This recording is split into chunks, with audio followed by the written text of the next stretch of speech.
শিক্ষার্থী ও অভিভাবকদের দাবি উপেক্ষা করেই বন্যা কবলিত সিলেটে এইচএসসি পরীক্ষা শুরু হয়েছে। সুনামগঞ্জ ও সিলেটের বিভিন্ন কেন্দ্রের প্রবেশমুখ ও কেন্দ্রের ভেতরেও পানি, এতে করে ভোগান্তিতে পড়েছে পরীক্ষার্থীরা। ফলাফল বিপর্যয়ের আশঙ্কা করছেন অভিভাবকরা। একমাত্র ওয়ালটন এসি দিচ্ছে 1 বছরের রিপ্লেসমেন্ট গ্যারান্টি এবং কম্প্রেসারের 10 বছরের গ্যারান্টি। দক্ষিণ সুরমা কলেজ কেন্দ্রের চিত্র এটি। পানি মারিয়ে যেতে হচ্ছে পরীক্ষার্থীদের, কেন্দ্রের ভেতরও জলাবদ্ধ।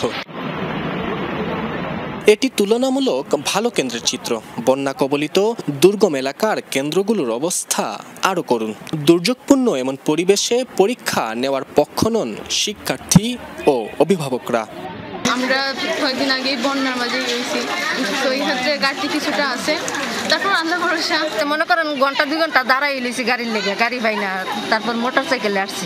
একবার পিছিয়ে নামানোর পরেও আবারও কিন্তু বৃষ্টির মধ্যেই পরীক্ষা দিতে হচ্ছে। যদি পরীক্ষাটা পিছনে হইতো, আমরা বাচ্চা ইন্তর প্রতি ভালো হইতো, আমরা যেমন লইয়া ইরাম তারার প্রতিও ভালো হইতো। যারা আশ্রয় কেন্দ্রে আছে এই বাচ্চারা কিভাবে আজকে পরীক্ষা দিবে? তারা কি পড়ালেখা করতে পারছে?